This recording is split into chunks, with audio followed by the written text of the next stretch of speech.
Kakak saya mualaf, tapi ketika dia dipoligami hidupnya hancur. Dia sudah balik dan hidupnya bahagia. Salam kenal Kak Juli. Bagi kamu yang memiliki pasangan mualaf yang masuk Islam karena menikah denganmu, apalagi sudah terlanjur nyaman dan terlanjur cinta, kemudian langsung memutuskan masuk Islam dalam keadaan yang sama sekali gak ngerti tentang Islam itu bagaimana, konsekuensinya itu seperti apa, dan apa yang harus dia lakukan setelah dia menjadi seorang muslim atau muslimah. Tentunya ini menjadi PR bagi suami atau istri yang mempunyai pasangan mualaf karena menikah. Artinya kamu harus siap dan mampu untuk bersabar dan ikhlas dalam membimbingnya belajar agama Islam, dan jangan sampai kamu berpaling. Karena jika kamu berpaling darinya, besar kemungkinan dia akan kembali kepada agamanya yang dulu. Karena apa? Karena tidak ada lagi pondasi untuknya bertahan. Sedangkan pondasi satu-satunya yaitu kamu telah berpaling dan mengecewakannya.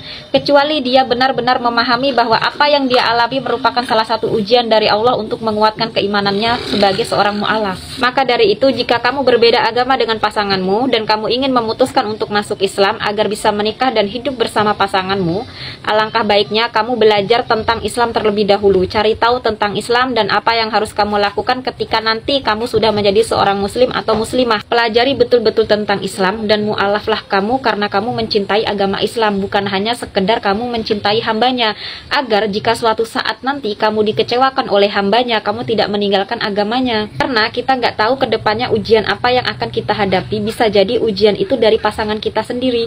Dan jika imanmu kokoh karena kamu betul-betul mempelajari tentang Islam, kamu akan menganggap ini ujian dari Allah untuk menguatkan keimananmu. Yakinlah bahwa setiap ujian yang Allah hadirkan di hidup kita tidak lain dan tidak bukan hanya untuk menguatkan keimanan kita. Allah hanya ingin melihat kesungguhan kita dalam beriman kepada Allah Subhanahu wa taala.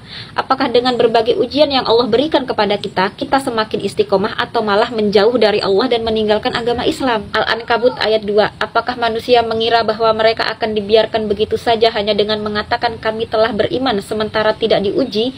Tidak, teman-teman. Allah tidak akan membiarkan manusia mengatakan bahwa dirinya telah beriman kepada Allah Subhanahu wa taala sementara dia tidak mendapatkan ujian dari Allah untuk membuktikan keimanan itu sendiri.